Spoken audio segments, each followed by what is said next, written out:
Hello दोस्तों, welcome to my channel. दोस्तों, आज की वीडियो में हम लोग बात करने वाले हैं सीएचएसएल एग्जाम 2023 टीयर 1 के बारे में, जिसमें आप देख सकते हैं कि 17 अगस्त को पूछे गए शिफ्ट नंबर 4 में जितने सारे क्वेश्चंस होंगे मैथमेटिक्स का, इन सबको हम लोग आज डिस्कस करने वाले हैं बेहतरीन तरीके से। और ये हमारा आज का आखिरी शिफ्ट होगा इस सीरीज का। तो चेहरे पे एक स्माइल है, जो हमने आपसे प्रॉमिस किया था कि हाँ पूरा शिफ्ट खत्म करेंगे, ये हमने आज खत्म करके दिखाया है। और इस तरह से हमने सीजीएल, सीएचएसएल, सीपीओ और जीडी सबका हमने लाइन से खत्म किया है। स्टेट वाइज सॉल्यूशन जो आपको मिल जाएगा प्लेलिस्ट में, आप वहां जाके देख सकते हैं। ठीक है, आइए खत्म करते हैं इस पूरे सीरीज को, इस पूरे वीडियो को, और चलते हैं सीधे मैथ्स के सवालों की तरफ। अगर आपको अच्छा लगा तो एक बार लाइक कर दीजिएगा हमारे इस एफर्ट के लिए, क्योंकि बहुत मेहनत लगती है, आपको पता है दोस्तों, क्योंकि हम भी वर्किंग हैं। हमने भी सीजीएल क्रैक किया है 2 बार। तो फिलहाल मैं दिल्ली के अंदर पोस्टेड हूँ और मैं सीजीए अकाउंटेंट हूँ। तो फिलहाल 9 to 5 जॉब होती है। 9 to 5 तो रूम पे आते तो 6 बज जाते हैं वगैरह वगैरह, टाइमिंग होती है अपनी। ठीक है, तो टाइम निकाल के घंटे 2 घंटे जब मुझे टाइम मिलता है तो आपके लिए वीडियो हम बना देते हैं, ताकि थोड़ा सा प्रॉफिट हो जाए आपको भी, और मुझे थोड़ा सा लाइक वाइक मिल जाता है, थोड़ा सा लोग कमेंट करते हैं कि भाई आप अच्छा काम कर रहे हो, तो मुझे अच्छा लगता है। ठीक है, आइए शुरुआत करते हैं और ख़त्म करते हैं इस पूरे सीरीज को। चलते हैं सीधे मैथ्स के सवालों की तरफ।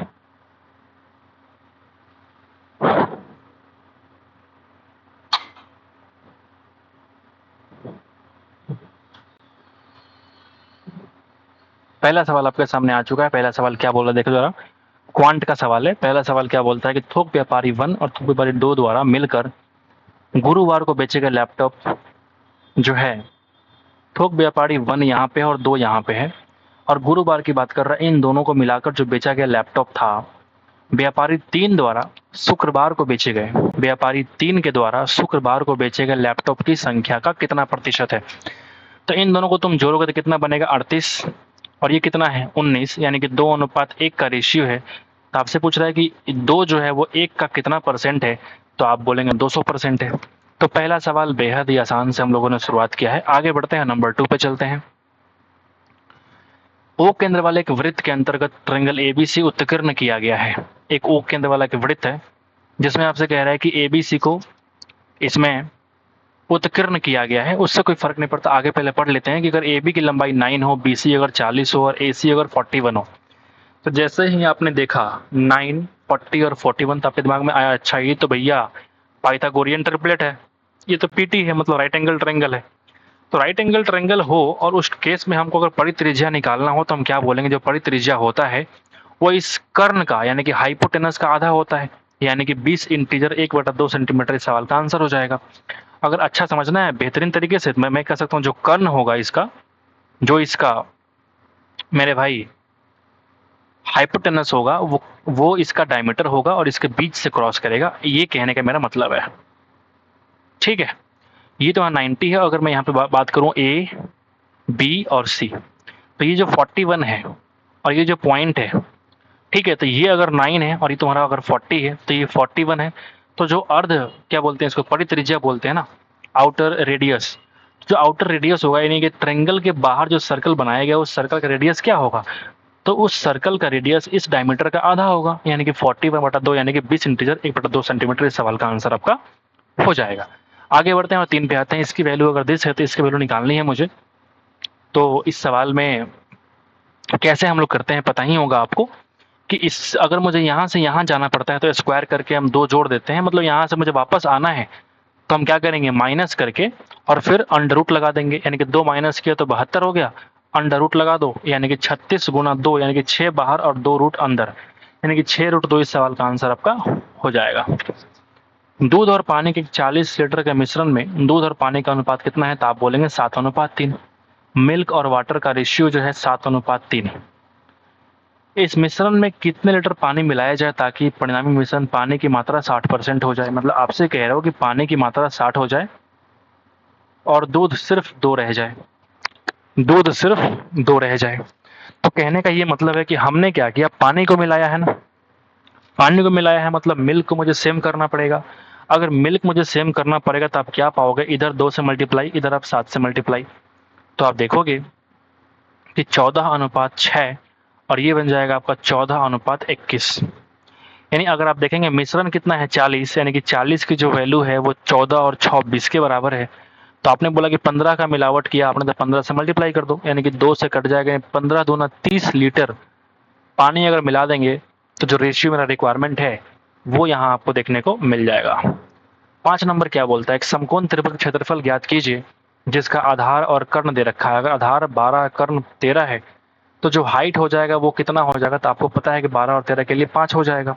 तो 12 25 60 1/2 इंटू बेस इंटू हाइट, तो 60 का आधा कितना हो जाएगा, 30 सेंटीमीटर। इस सवाल का आंसर आपका हो जाएगा। ठीक है, एक काम को उतने ही समय में पूरा कर सकता है जितने समय में बी और सी मिलकर उस काम को पूरा करते हैं। मतलब ये हुआ कि ए की जो इफिशियंसी होगी वो बी और सी दोनों को मिलाकर इफिशियंसी के बराबर हो जाएगा, कार्य क्षमता। ठीक है, फिर कह रहा है कि यदि ए और बी मिलकर इसे 10 दिनों में, फिर ये अलग से कह रहा है कि ए और बी मिलकर इसे 10 दिन में काम करेंगे और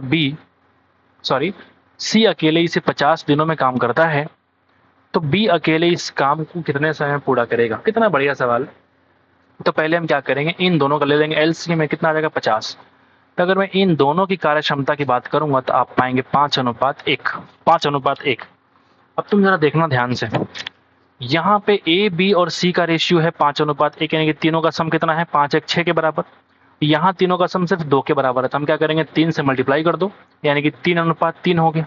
अब तुम्हें समझ में आ गया होगा कि अगर तुम्हारा ए की वैल्यू 3 के बराबर है और दोनों का सम अगर 5 है तो बी की वैल्यू कितनी हो जाएगी, तो आप बोलेंगे 2 के बराबर। और बी मुझे अगर इफिशियंसी निकल गया तो इस 50 में हम 2 से डिवाइड कर देंगे, यानी कि 25 दिन में काम क्या कर लेगा, बी तुम्हारा खत्म कर लेगा। ये बी तुम्हारा काम खत्म कर लेगा 25 दिन में। मुश्किल था क्या, बिल्कुल नहीं। नंबर 7 पे आता है, 20,000 रुपए की धनराशि पर 2 वर्ष के अंत में अर्जित वार्षिक रूप से संयोजित चक्रवृद्धि ब्याज 2,050 रुपया है। तो आपसे कह रहा है कि तीसरे वर्ष के अंत में चक्रवृद्धि ब्याज ज्ञात कीजिए। तीसरे वर्ष के अंत में चक्रवृद्धि ब्याज ज्ञात कीजिए। ठीक है, आपको एक चीज दिख रहा होगा कि जो हमारा रेट है मैं मन में निकाल चुका हूं कि वो 5% के बराबर है। और 5% जो होगा, अगर तुम इस ब्याज का ब्याज निकाल के जोड़ दो, ब्याज का ब्याज निकाल के तुम जोड़ दो, ठीक है, वो इस सवाल का आंसर आपका हो जाए। तो पहले ये मतलब हुआ कि हम पहले रेट कैसे निकालेंगे, पहले वो हम चेकआउट कर लेते हैं। 2,050 रुपया है, ठीक है, 2 वर्ष की बात है, मतलब जो 20,000 रुपया है वो कितना बन गया, तो आप बोलेंगे 2,000 जोड़ दो, यानी कि 22,050 बन गया। तो अगर तुम काटोगे इसको तो पूरा पूरा इससे कट जाएगा। अगर तुम 5 से काटोगे तो ये बन जाएगा आपका 400 और ये बन जाएगा आपका 441। चूंकि 2 वर्ष की बात है तो हम क्या करेंगे, इसमें रूट लगा देंगे, तो हमको एक्चुअल में 20:21 मिलेगा। और आप जानते हैं कि 20:21 का मतलब होता है 100:105, जिसका मतलब होगा कि भैया जो रेट था वो कितना आ गया 5%। मैंने पहले ही कहा था, मैंने मन में निकाल चुका हूँ 5%। ठीक है भैया, ठीक है भैया, 5% निकाल चुका हूँ। ठीक है, अब तीसरे वर्ष के अंत में चक्रवृद्धि ब्याज क्या हो जाएगी, आपको वो चेक करना है। तो 5% के रेट से अगर मैं 3 साल का ब्याज की बात करूं सी वो कितना हो जाएगा, आप सीखो जरा कैसे करते हैं। 5 का पहले क्यूब करो, यानी कि 125, कैरी 1, स्क्वायर करो, 3 से गुना करो, 25 थी 75 और एक जो कैरी था 76 जोड़ दो, और 5 गुना 3 15, 15.7625% आपको निकालना पड़ेगा 3 साल का ब्याज। ठीक है, ये हो गया। अब आप क्या करो, तो आप देखोगे 20,000 का आपको निकालना है 15.7625 बटा 100%, बटा 100 कर लो यहाँ पे परसेंट के लिए। अब यहाँ पे देखो 4 डेसिमल को हटाऊंगा तो यहाँ से 4 खत्म हो जाएगा। ठीक है, 4 खत्म हो जाएगा। मैं काम करता हूँ 25 से काटता हूँ, तो 25 से ये 4 बार में, ये देखो 25 से कट जाएगा, 25 छक 150, 7 6 25 3 75, 1 2 यानी कि 0 और फिर 5, 4 से ये कट जाएगा 2 बार में, यानी कि जो आएगा आंसर इसका आधा हो जाएगा। 6300 का आधा होता है 3150 और 5 का आधा 3152.50। इतना रुपया जो मुझे ब्याज पे करना पड़ेगा 3 साल के अंत में। इसके और भी तरीके हैं सॉल्व करने के, जैसे मैंने 5% कैसे निकाला था, मैंने ऐसे निकाला था कि मैंने दिख गया फटाफट कि ये जो है 2050, ये 20,000 का 10.25% है, यानी कि 2 साल का ब्याज कितना हो जाएगा 10.25% बाई यूजिंग जो है चक्रवृद्धि ब्याज। तो यहाँ से मुझे पता लग गया था कि 5% हमारा क्या है, रेट है। और 3 साल के अंत में निकालने के लिए आप ऐसे निकाल सकते हो। ठीक है, आगे बढ़ते हैं, नंबर 8 पे आते हैं।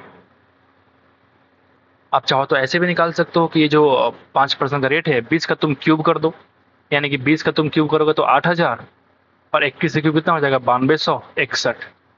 अब ये 8000 की जो वैल्यू है वो 20,000 के बराबर है। तुम यहाँ से गुना करोगे, तुम्हें सिर्फ ब्याज निकालना है तो 8000 कम कर दो, यानी कि 1261 से अगर तुम गुना कर दोगे तब भी तुम्हारा क्या मिल जाएगा, कंपाउंड इंटरेस्ट। ठीक है, 3 जीरो यहाँ से, 3 जीरो यहाँ से, 4 दूना 8 और 4 पचे 20, यानी कि ये जो वैल्यू गुना करने पे आएगा 6305 और बटा 2, यानी कि 3152.50, इतना रुपया। तरीके चाहे जो लगा लो, ये फर्स्ट मेथड है और ये तुम्हारा सेकंड मेथड है। What ever you want you can simply apply.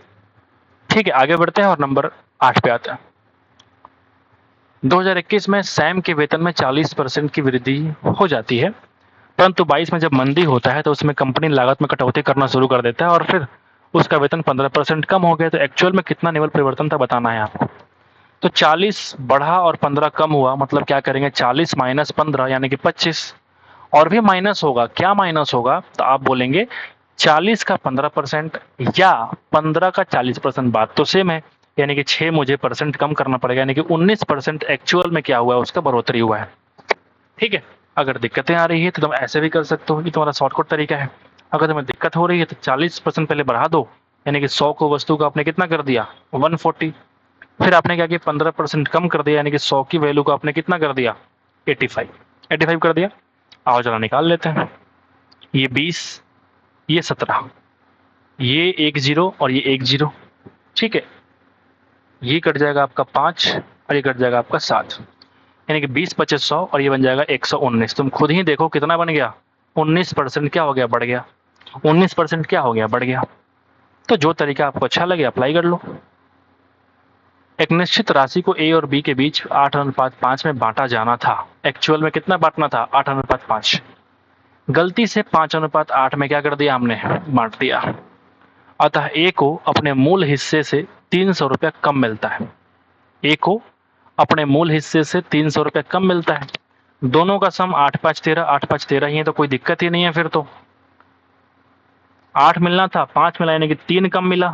तो 3 का हिस्सा कितना है, 300 के बराबर, यानी कि 1 का हिस्सा कितने के बराबर है, 100 रुपए के बराबर। तो आपको राशि निकालना है, 8 5 13 से गुणा कर दो, यानी कि अनुपात 13 की वैल्यू कितनी हो जाएगी 1300 रुपया। Third class question, third class.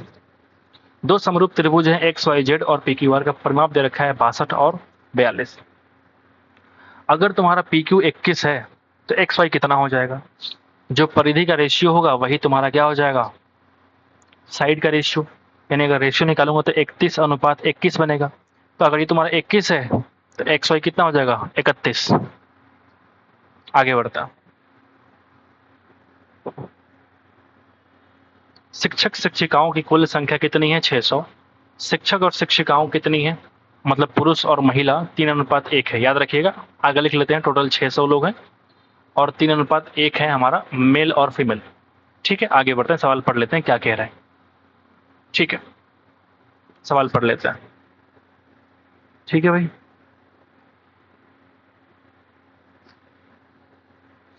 अंग्रेजी, संस्कृत और हिंदी के शिक्षक शिक्षिकाओं, वेर इज अंग्रेजी, संस्कृत और हिंदी, लाइन से है, यानी कि इन तीनों की बात हो रही है।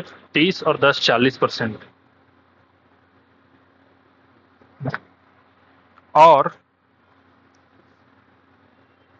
गणित, जीव विज्ञान और सामाजिक विज्ञान का अनुपात निकालना। अरे भाई, तो सवाल में दम ही क्या है। अगर ये 40 है तो तुम देखो चाहे मत देखो, ये ऑटोमेटिक क्या हो जाएगा 60%, यानी कि 2:3 का रेशियो। मैं बड़ा सीरियस होकर देख रहा था कि ये तो बड़ा अच्छा सवाल लग रहा है। थर्ड क्लास क्वेश्चन, आगे बढ़ते हैं। सभी विषयों में लड़कियों की कुल संख्या और सभी विषयों में लड़कों की कुल संख्या का अनुपात कितना है, आपको बताना है। तो सभी विषयों में लड़कियों की कुल संख्या और सभी विषयों में लड़कों की कुल संख्या का जो अनुपात है आपको बताना है। तो ये एक बढ़िया सवाल है, अगर आप देखेंगे ध्यान से तो बढ़िया सवाल आपको दिखेगा। ठीक है, ओके। तो कैसे कर सकते हैं, शॉर्टकट तरीका कोई लगाइए जरा, या फिर गुना भाग करना ही पड़ेगा। ठीक है, आइए जरा ट्राई करते हैं। यहाँ पे बोल रहा है कि अगर 110 छात्र टोटल हिंदी में है तो लड़कियां हैं 60% और लड़के हैं 40%। लड़के हैं 40%। इन दोनों का अनुपात निकालना है तो हम क्या कर सकते हैं, 110 का 60% कितना हो जाएगा 66, और ये हो जाएगा आपका 44। 50-50 यानी कि 35, इसमें कितना हो जाएगा 35। ये देखोगे 30% की 5 या 15, ये हो जाएगा 35। ये देखो 40 का 80% यानी कि 32, तो ये बन जाएगा आपका 8 के बराबर। ये 20% यानी कि 16, तो 80 कितना हो जाएगा 64। ये 40% यानी कि 36 के बराबर, तो ये कितना हो जाएगा 54 के बराबर। ठीक है, लड़कों की कुल संख्या का अनुपात निकालना है लड़कियों का लड़कों से। तो इन सबको जोड़ो और फिर इन सबको जोड़ो, रेशियो निकाल दो, और साल में कुछ खास तो है नहीं। अब जरा करते हैं फास्ट। 35 15 50, 50 हो गया, और 66 116 हो गया। ठीक है, 116 और 16 कितना हो गया 32, 32 32 164, और 36 कितना हो जाएगा 200। कितना हो गया 200। फिर ये देखते हैं 35 35 70। ठीक है, 70 हो गया, और 6 5 11 यानी कि 510, सॉरी 110, यानी कि 180, और 8 8 16 यानी 196, और 40 कितना 240, 240। तो रेशियो निकाल लो 5:6। तो सवाल में दम तो कुछ खास नहीं है, बट जबरदस्ती का टाइम वेस्ट करवाते हैं। दो वृत्तों की त्रिज्याएं हैं 9 और 4, केंद्रों के बीच की दूरी 13। तो आपसे कह रहा है कि सीधे स्पर्शरेखा की लंबाई कितनी बार पूछा गया। तो इस बार हम डायरेक्टली कर रहे हैं, L is equal to D square minus R1 minus R2 का स्क्वायर। अगर आपने देखा होगा, आप मुझे फॉलो कर रहे होंगे, तो आपने देखा होगा इस सवाल हर शिफ्ट में, हर दो में से एक शिफ्ट में आया ही आया है। तो d मतलब केंद्रों के बीच की दूरी का स्क्वायर 169, माइनस कर लो इन दोनों के बीच का अंतर यानी कि 5 का स्क्वायर, यानी कि 25 था ये कितना था 25, यानी कि 144 का रूट निकालोगे तो कितना बन जाएगा 12 सेंटीमीटर। इस भाई ने देखो छोड़ दिया है, मुझे बहुत खराब लगता है। tan 15 का वैल्यू 2 माइनस रूट 3 है, तो आपको यहां तक की वैल्यू निकालनी है। कैसे निकाल पाएंगे, कैसे निकाल पाएंगे। ठीक है, तो मैं यहाँ पे एक चीज देख सकता हूँ कि अगर cot 75 है, इसको हम tan 15 बोल सकते हैं, यानी कि जो ये हमको चाहिए होगा वो tan स्क्वायर 15 चाहिए होगा, प्लस ये cot 15 है, इसको भी हम कन्वर्ट करके cot 15 ही लिख सकते हैं। बोलिए, यानी कि cot स्क्वायर 15, ये मुझे निकालना पड़ेगा। तो अगर मैं ये बोलूं मेरे भाई कि tan स्क्वायर 15 कितना होगा, तो आप बताइए जरा कितना होगा। बोलिए, tan स्क्वायर 15, या फिर पहले अगर मुझे tan 15 दिया हुआ है तो हम पहले cot 15 भी निकाल लेते हैं।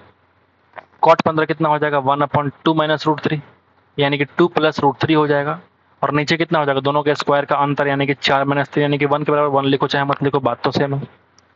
अब मैं tan स्क्वायर 15 लिखूंगा तो आप पाएंगे कि ये बन जाएगा हमारा 2 माइनस रूट 3 का होल स्क्वायर, प्लस ये बन जाएगा 2 प्लस रूट 3 का होल स्क्वायर। ठीक है, अब अगर मैं जोड़ रहा हूं बीच में, अगर आप ध्यान से देखोगे तो आपको दिखेगा कि जैसे a प्लस बी का whole square, a minus B का होल स्क्वायर, दोनों ही केस में क्या होता है 2ab हमारा कट जाता है, माइनस 2ab और प्लस 2ab। इन्हें जो आंसर आने वाला है वो क्या आने वाला है 2 times a square minus B square, ये आने वाला है। हमारे पास यहाँ पे जो a है वो 2 के बराबर और b जो है रूट 3 के बराबर। तो 2 इंटू a की वैल्यू 2 का स्क्वायर 4 और 3 की वैल्यू रूट 3 का स्क्वायर 3, यानी 7 दूना 14 इस सवाल का आंसर हो जाएगा।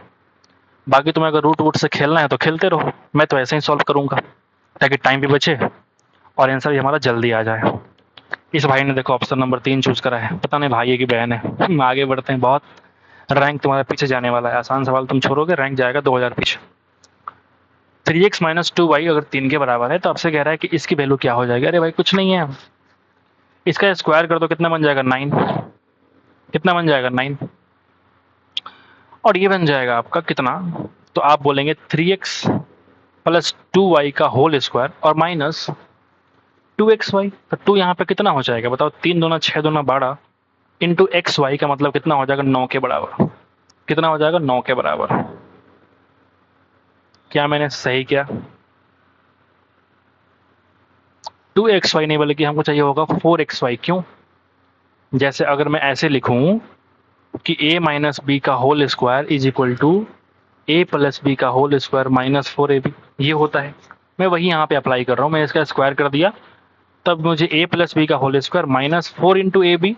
तो ए बी कितना है? 3 दूना 6 दूना 24, 3 दूना 6 और 4 से गुना करो 24 into X Y. X Y की वैल्यू कितनी है? तो आप बोलेंगे 9 के बराबर, यानी कि 3x प्लस 2y का जो स्क्वायर है ये कितना हो जाएगा? तो 9 प्लस 216 कितना हो जाएगा? 225। कितना हो जाएगा भैया? 225। तो अगर मैं यहाँ से इस रूट को हटाऊंगा तो यहाँ पे रूट चढ़ाऊंगा, यानी कि 15 सेंटीमीटर, सॉरी सेंटीमीटर क्यों, 15 जो है डायरेक्टली इस सवाल का आंसर आपका हो जाएगा। ठीक है, आगे बढ़ता हूँ। नंबर 16 पे आते हैं। एक बिजली के बिल का भुगतान नियत तारीख से अगर पहले किया जाता है तो बिल की राशि पर 13% का डिस्काउंट मिलता है। नियत तारीख से पहले बिल का भुगतान करने पर रवि को 260.39 छूट मिली, तो बिजली की राशि कितनी होगी? क्या आप नहीं निकाल पाएंगे? इससे आसान सवाल कुछ होता है क्या? ये 13 के बराबर मुझे निकालना है 100 की वैल्यू।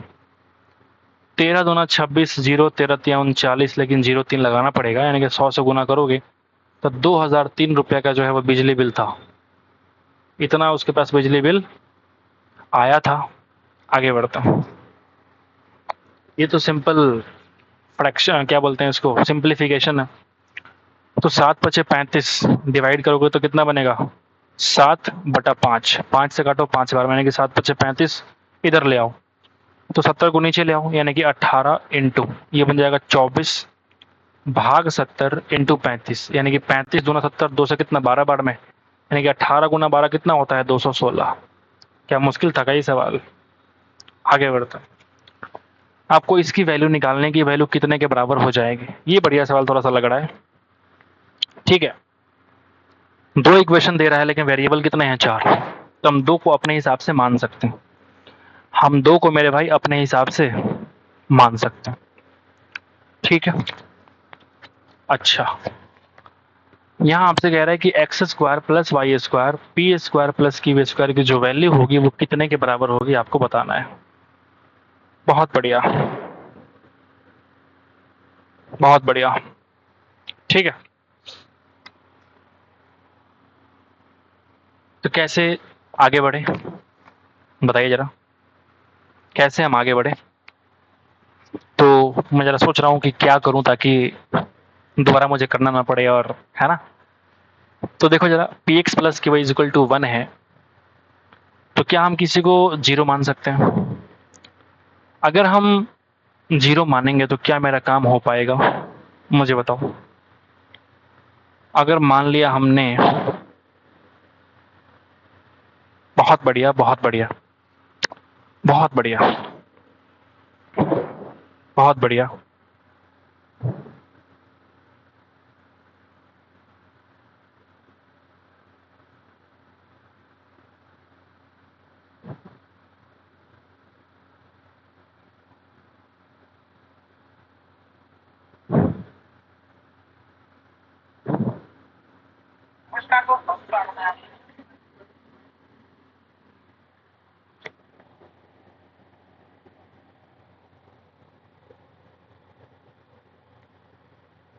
ये बहुत ही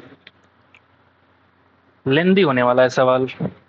ठीक है, लेकिन फिर भी करना तो पड़ेगा, आखिरी वीडियो है हमारा इस सीरीज का।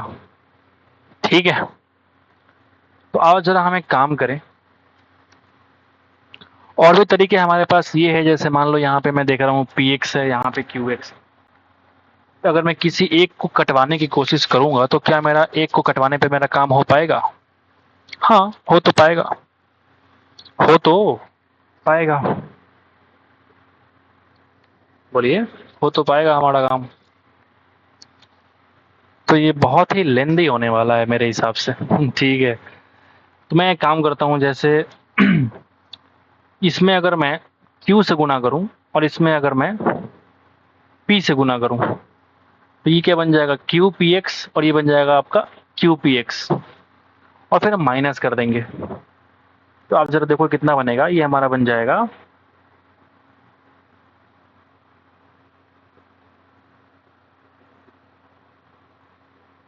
बहुत ही लेंदी तरह का सवाल आपसे पूछ दिया है। ठीक है, शॉर्टकट में ढूंढ रहा हूँ तो वो तो मिल नहीं रहा है। मेरे दिमाग में ऐसा कुछ भी यहाँ पे हिंट नहीं मिल रहा है। तो तो लॉन्ग ही करते हैं, क्या 5 मिनट लंबा वीडियो बनेगा और क्या। तो देखो जरा, ये बन जाएगा हमारा Q P X plus Q square Y is equal to Q. ठीक है, यहाँ करेंगे तो बन जाएगा Q P X plus P square Y is equal to, अगर पी से मैं गुना कर रहा हूँ तो 2 इंटू पी स्क्वायर क्यू बटा P square plus Q square. आपको मालूम दोस्तों कि मैं पहले से रट के नहीं आता हूँ, इसलिए मैं आपके सामने ही करता हूँ। गलती हो तो मुझे फ़र्क नहीं पड़ता। ठीक है, ये बात आप जानते हैं। दोनों कट जाएगा, तो यहाँ से अगर मैं y कॉमन निकालूंगा तो आप पाएंगे कि पी स्क्वायर, क्या पाएंगे आप, तो आप पाएंगे कि ये जो वैल्यू बनेगा Q square minus of P square is equal to कितना आ जाएगा। तो आप देखेंगे यहाँ से, अगर मैं कॉमन निकाल दूँ या फिर सिंपल लिखो Q minus 2 times P square Q upon P square plus Q square. यहाँ से अगर मैं क्यू कॉमन निकाल दूँ दोनों में से, अगर मैं दोनों में से क्यू कॉमन निकाल दूंगा तो कितना बचेगा, आप जरा देखो जरा ध्यान से। ये क्यू निकाल दिया हमने, ठीक है, तो यहाँ तो 1 बचेगा और यहाँ पे ये बचने वाला है। ठीक है, थोड़ा धीरे धीरे करता हूँ ताकि टाइम वेस्ट ना हो मेरा। तो ये देखो क्यू स्क्वायर माइनस हो जाएगा P square is equal to, यहाँ से मैं क्यू कॉमन निकालता हूँ, ये बन जाएगा आपका P square minus Q square और minus of 2 times P square बटा P square minus Q square. ठीक है, ओके भैया। अब ये देखो माइनस बनेगा हमारा पी स्क्वायर, माइनस कितना बनेगा पी स्क्वायर, बहुत ही लेंदी बनने वाला है भैया। तो मैं क्या ही कर सकता हूँ, मैं क्या ही कर सकता हूँ भैया, टाइम तो लगेगा। तो देखो जरा ये मैं क्या करने वाला हूँ कि यहाँ से मैं सोच रहा हूँ, कुछ सोच रहा हूँ शॉर्टकट नहीं लिया, लेकिन ऐसा कुछ मिल नहीं रहा है मेरे को, कुछ भी मुझे कटता हुआ नहीं दिख रहा है ना। Q square minus P square यहाँ बन जाएगा आपका। अच्छा, हमने एक मिस्टेक करी है पता है, वो मिस्टेक ये है कि जब मैं, अच्छा मिस्टेक कुछ नहीं करी है, ठीक है, ये मैं यहाँ पे क्यू लिखा ही हूँ, ये बन जाएगा 2 इंटू पी से गुना किया पी स्क्वायर क्यू। यहाँ से मैंने क्या किया, क्यू अगर कॉमन निकाल लिया तो बन जाएगा 1 minus 2 P square upon P square plus Q square. ठीक है, तो पी स्क्वायर, और ये देखो हमने यहाँ मिस्टेक करी है भाई, मैं सोच रहा हूँ यहाँ देखो पी माइनस नहीं बल्कि यहाँ प्लस होगा ना, नीचे प्लस है, तो P square plus Q square. अब सही है, अब सही है भैया। तो तुम अगर ध्यान से देखोगे तो ये बन जाएगा क्यू स्क्वायर, और ये पी स्क्वायर मैं कम करूंगा यहाँ से तो माइनस पी स्क्वायर, यानी कि जो पूरा वैल्यू है इस पूरे वैल्यू से कट जाएगा। यही मैं ढूंढ रहा था, कट क्यों नहीं रहा है। तो y इज इक्वल टू मिल चुका मेरे को क्यू बटा P square minus Q square. y की वैल्यू आ चुकी P square minus Q square, समझ गए। अब इस तरीके से मुझे वो निकालना पड़ेगा, इस तरीके से मुझे वो निकालना पड़ेगा, वो मतलब x की वैल्यू। ठीक है, तो अगर मैं x की वैल्यू को निकालने की कोशिश करूं तो वो कैसे हो पाएगा, ठीक वैसे ही जैसे मैंने निकाला था। और ये जो है हमने नीचे P square minus Q square क्यों लिखा है, क्योंकि जो कि यहाँ प्लस है तो पी स्क्वायर प्लस होगा और ये भी प्लस हो जाएगा। ठीक है, ठीक वैसे ही अगर मैं x की वैल्यू निकालूंगा तो मुझे जहां तक भरोसा है कि q की जगह पे सिर्फ p हो जाएगा, जहां तक मुझे ऐसा फील हो रहा है। आओ जरा करके देखते हैं, पहले वाले वैल्यू पुटिंग कर देते हैं। तो अगर वैल्यू पुटिंग करूंगा तो कितना आ जाएगा, y की वैल्यू पुटिंग कीजिए, यानी q into P X plus Q square into Y की जो वैल्यू है वो कितनी है, q times P square plus Q square is equal to Q. तो यहां से देखो x की वैल्यू मुझे निकालनी है, तो यहां से देखो q हमने कॉमन निकाला और दोनों को काट के हटा दिया, तो जो x की वैल्यू आ रही है वो कितनी आ रही है? वो आ रही है ये अगर 1 है, यहाँ पे कट के हमारा 1 आ जाएगा, कट के हमारे पास 1 आ जाएगा। तो ये देखो पी एक्स की वैल्यू जो आएगी 1 माइनस क्यू स्क्वायर बटा P square plus Q square, यानी जो एक्स की वैल्यू आएगी ये बन जाएगा हमारा P square plus Q square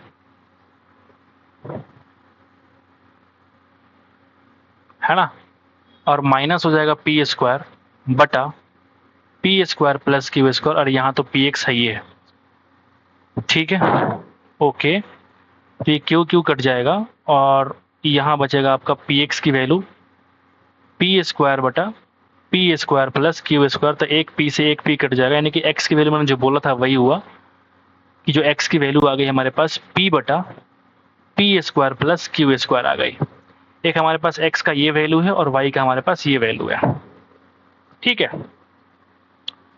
तो क्या मुझे एक्स स्क्वायर और वाई स्क्वायर निकालना चाहिए और फिर P square plus Q square के फॉर्मेट में लिखना चाहिए हमको?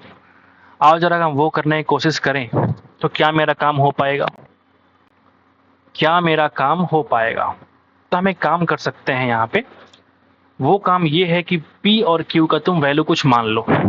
लेट कर लेते हैं हम लोग, लेट कर लेते हैं कि जो P की वैल्यू है 1 के बराबर और Q की वैल्यू भी 1 के बराबर, ऐसा हम मान के चलते हैं। जैसा हमने माना तो इस तरीके से जो Y की वैल्यू आ गई कितनी आ गई, देखो 1 बटा 1 प्लस 1 यानी कि 1 बटा 2, और ठीक वैसे ही जो X की वैल्यू आ गई भी कितनी 1 अपॉन 1 प्लस 1 यानी कि 1 बटा 2। अब जरा देखो सवाल इसका मुझे मान आपसे पूछ रहा है, अब हम सीधे आंसर के पास पहुंचने वाले हैं बहुत जल्द। तो देखो जरा इसको मैं यहाँ पे लिख रहा हूँ, एक्स स्क्वायर का मतलब 1/4, वाई स्क्वायर का मतलब 1/4, और पी और क्यू को हमने माना क्या था 1 और 1 यानी कि 1 का स्क्वायर प्लस 1 का स्क्वायर यानी कि 1 प्लस 1 कितना हो जाएगा, तो आप बोलेंगे 2, आप बोलेंगे भैया 2। तो 1/4 प्लस 1/4 2/4 का मतलब होता है 1/2 इंटू कर लो 2 यानी कि 2 से 2 कट जाएगा, आंसर हमारा क्या आएगा 1, और ये इस सवाल का आंसर हो जाएगा, ठीक है। तो हमने पहले क्या किया, फाइनली जो हमने मुश्किल लगा था कि मैं दिमाग में बहुत कुछ चल रहा था कि मैं इसको किस तरीके से सिंपलर वे में लेके आऊँ, बट मेरे दिमाग में वो चीज़ें अपने आप में क्रॉस कर रही थी कि यार ऐसे करूँ या फिर वैसे करूँ, तभी हमको टाइम लग रहा था, क्योंकि हमको डर नहीं लगता कि यार जो भी होगा देख लेंगे, नहीं बनेगा दोबारा आके बता दूंगा अगले वीडियो में, क्या फ़र्क पड़ता है, मैं रट के थोड़ी आया हूँ, ठीक है। तो पहली बार आप भी इस सवाल को अगर देखेंगे तो थोड़ा मुश्किल ही लगेगा, क्योंकि ये सवाल थोड़ा मुश्किल है, बढ़िया सवाल है। तो ये शिफ्ट का आखिरी शिफ्ट में हम लोग को एक बढ़िया सवाल मिला है, तो इसको आप वेरी इंपॉर्टेंट जो है मार्क कर लीजिएगा। यहाँ से आप वाई और एक्स की वैल्यू को निकाल सकते हैं और फिर वैल्यू पुटिंग करके आप वहाँ तक पहुँच सकते हैं जहाँ आपका इसका आंसर निकालना है।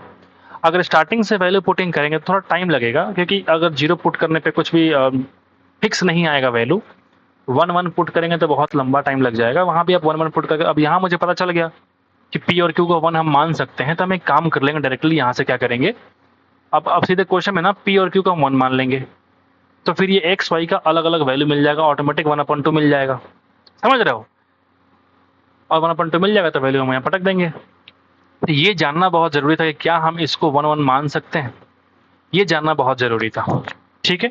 अब ऐसे भी 2 इक्वेशन है और वेरिएबल तुम्हारा 4 है, तो 2 इक्वेशन को हम मान सकते हैं, 2 को नहीं मान सकते, ठीक है। आगे बढ़ते हैं, 19 पे आते हैं, बढ़िया सवाल हम लोगों ने करके आगे बढ़ा है। अब जरा हम लोग करेंगे कौन सा सवाल, 19 नंबर सवाल हम लोग करने वाले हैं। 5 cm त्रिज्या और 52 cm लंबाई के एक छड़ को एक समान मोटाई के 100 cm लंबे तार में ढाला जाता है, इस तार की त्रिज्या क्या हो जाएगी आपसे कह रहे हैं। 5 cm त्रिज्या है, 12 cm लंबाई है, 52 cm एक छड़ है, मतलब वो बेलन के बारे में कह रहा है, सिलेंडर के बारे में कह रहा है, समान मोटाई है, ठीक है। आपसे कह रहा है कि 100 cm लंबे तार में ढालेगा तो वो भी एक बेलन नहीं होगा, तो मतलब pi R square H is equal to pi R square H, pi pi cut जाएगा यानी कि 5 का स्क्वायर 25 गुना कर लो 52 इज इक्वल टू 100 मीटर लंबा है यानी कि 100 और गुना आपको आर निकालना है तो आर स्क्वायर, समझ गए बात। इस तरीके से आप फास्टली कर पाएंगे। तो 25 से काटो 4 बार में और 4 से कट जाएगा भैया 13 बार में, यानी कि आर की वैल्यू आ चुकी है √13। समझिए आप कैसे किया मैंने फास्ट तरीके से, तो इस तरीके से आप भी कर सकते हो। आगे बढ़ते हैं, नंबर 20 पे आते हैं। इसका मान कितने के बराबर हो जाएगा, तो tan और cot का मान मुझे अगर निकालना है तो आप अगर ध्यान से देखेंगे तो इस कॉट को हम लिख सकते हैं tan 50 प्लस थीटा। ऐसा क्यों? ऐसा क्यों? क्योंकि 90 माइनस 40 माइनस थीटा अगर तुम करोगे तो कितना बनेगा? 50 प्लस थीटा। तो ये पूरा वैल्यू इससे कट जाएगा, आंसर क्या आएगा? 0। 21 पे आते हैं। यदि कोई धनराशि जो है एस आई पर 110 वर्षों में 45 गुना हो जाती है, ठीक है, तो 23 गुना कितने साल में हो जाएगी? आंसर क्या हो जाएगा? 55 साल। मन में कैसे किया हमने? देखो जरा, 45 गुना अगर तुम्हारा अमाउंट हो जाता है, मतलब मैं कहूँगा ब्याज कितना होगा, तो आप बोलेंगे 44 गुना। ब्याज कितना हो जाएगा तुम्हारा? 44 गुना, 44 टाइम्स। और 44 टाइम्स होने में कितना टाइम लगता है? तो आप बोलेंगे 110 साल। अगर 23 गुना तुम चाहते हो धनराशि, मतलब ब्याज तुम कितना चाहते हो? 22 गुना। 44 में 110 तो 22 में आधा कर लो, यानी 55 साल में क्या हो जाएगा? उसका ब्याज 22 गुना हो जाएगा। आगे बढ़ते हैं, बाकी तुम फार्मूला से अप्लाई करते रहो। एक विक्रेता अपने माल को क्रय मूल्य से 30% अधिक पे अंकित करता है, यानी कि 100 की वस्तु को 130 अंकित कर दिया। 10% डिस्काउंट यानी कि 117 में सेल किया, तो लाभ कितना हो जाएगा? 17%। 23 पे आता है। 320 मीटर और 205 मीटर लंबी दो रेलगाड़ियां हैं, समांतर पटरियों पे एक दूसरे की ओर चल रही हैं। एक रेलगाड़ी की स्पीड दे रखी है 70 का स्पीड, दूसरे का जो स्पीड है वो कितना है? 56 का स्पीड है। तो आपसे कह रहा है कि एक दूसरे को पार करने में कितना समय लेंगे? तो आप एक दूसरे को पार करने का मतलब ये है कि दोनों अपने अपने लंबाई को पार करेंगे, यानी कि 525 बटा जब एक दूसरे की ओर चल रहे हैं, मतलब क्या हो जाएगा? दोनों की स्पीड का सम करना पड़ेगा, यानी कि 70 और 56 कितना हो जाएगा? 126। 126 किलोमीटर पर आवर है, तो आपको चेंज करना है मीटर पर सेकंड में, तो 5/18 से कर दो मल्टीप्लाई। और ये क्या हो जाएगा भैया? Time to cross. एक दूसरे को ये लोग क्रॉस कर पाएंगे। 18 सत्ते 126, 7 सत्ते 49, 7 पचे 35 और 5 से कट जाएगा 15 बार में, यानी कि 15 सेकेंड में क्या हो जाएगा? वो एक दूसरे को क्रॉस कर जाएंगे। आगे बढ़ते हैं और 24 पे आता हूँ। ये वैल्यू कितने के बराबर हो जाएगा? क्या आप नहीं कर पाएंगे? बिल्कुल आसान चीज। कैसे? अगर हम मल्टीप्लाई करें तो कितना बनेगा? Cosec square A minus sine into cos 1 होता है, तो क्या हो जाएगा? 1। ठीक है, अब फार्मूला आपको याद ही होगा, cosec square A minus 1 is equal to cot square. ये तो फार्मूला है भैया, ये तो फार्मूला है, आपने ऐसे याद किया होगा ना, cosec square A minus cot square A is equal to 1। आपने ऐसे याद किया होगा, उसी को तुमने ये मॉडिफाई कर दिया, 1 को इधर लेके आया। आखिरी सवाल और इस सीरीज का हम लोग खत्म करेंगे। ठीक है, आकाश ने 10% के लाभ पर नवीन को एक मोटरसाइकिल बेची। इसी मोटरसाइकिल को नवीन ने 20% के लाभ पे विनय को बेच दिया। सबसे पहले आता है आकाश, फिर आता है नवीन और फिर आता है विनय। ठीक है, 100 रुपए का वस्तु है, मान लो उसने बेच दिया 10% के लाभ पे, 110 पे। इसको 20% के लाभ पे आगे बढ़ाया, विनय को बेचा कितना? 132। ठीक, विनय ने इसे विशाल को 5% के हानि पे बेचा। एक और नाम है क्या? विशाल। इसको जो है वो 5% के हानि पे सेल किया। 10% 13.2, 5% 6.6, 6.6 कम करेंगे तो 125.4 आ जाएगा।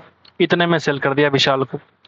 यदि विशाल ने मोटरसाइकिल के लिए 62,700 का भुगतान किया, यानी 62,700 का जो भुगतान है वो एक्चुअल में 125.4 की वैल्यू है, तो आकाश ने मोटरसाइकिल की कीमत कितना था? 100 रुपया।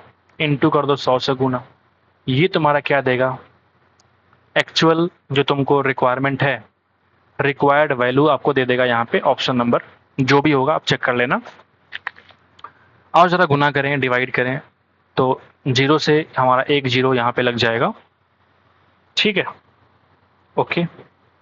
अब तुम देखोगे ध्यान से तो 627 जो है ना, ये पूरा पूरा इसको 2 बार में काट देगा। 2 से कट रहा है 50 बार में, यानी कि आंसर कितना आ गया? 5 पे 4 0, यानी कि 50,000 रुपये क्या है उस मोटरसाइकिल का कीमत आकाश ने पे किया था। तो उम्मीद करते हैं कि आपको समझ में आ गया होगा किस तरीके से हमने एफर्ट लगाया है, किस तरीके से हमने अप्रोच लगाया है सवाल को सॉल्व करने में।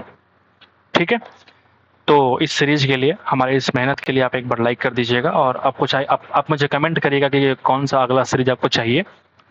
मैं वो सीरीज आपके लिए ख़त्म करूँगा। जैसा कि हमने हमेशा प्रॉमिस किया, कोई भी एक वीडियो आपको स्किप नहीं मिलेगी, लाइन से हमने एक एक सेट करके ख़त्म किया है। ठीक है, तो ये हमारा प्रॉमिस जो था हमने पूरा किया। व्यूज़ बहुत कम आते हैं, लाइक्स बहुत कम आते हैं, फिर भी सब्सक्राइबर बहुत कम है, फिर भी हमने देखो अपना प्रॉमिस पूरा किया है। बिना व्यूज़ और लाइक को देखे हुए हमने सब चीज़ पूरा किया, आपको एक बेहतरीन कंटेंट देने की पूरी कोशिश की है। और सिर्फ मैथ्स नहीं बल्कि हमने इंग्लिश भी प्रोवाइड किया है, मैथ्स प्लस इंग्लिश भी हमने प्रोवाइड किया है। ठीक है, तो बाकी आपका जो पेपर है अगले महीने, उसके लिए मेरी तरफ से बेस्ट ऑफ लक। आप लाइफ में अच्छा करें जब तक आपका सिलेक्शन नहीं हो जाता। ठीक है, पढ़ते रहिए। ठीक है, तो मिलते हैं आपसे अगले वीडियो में फिर किसी और सीरीज में। Thank you so much guys for watching the video.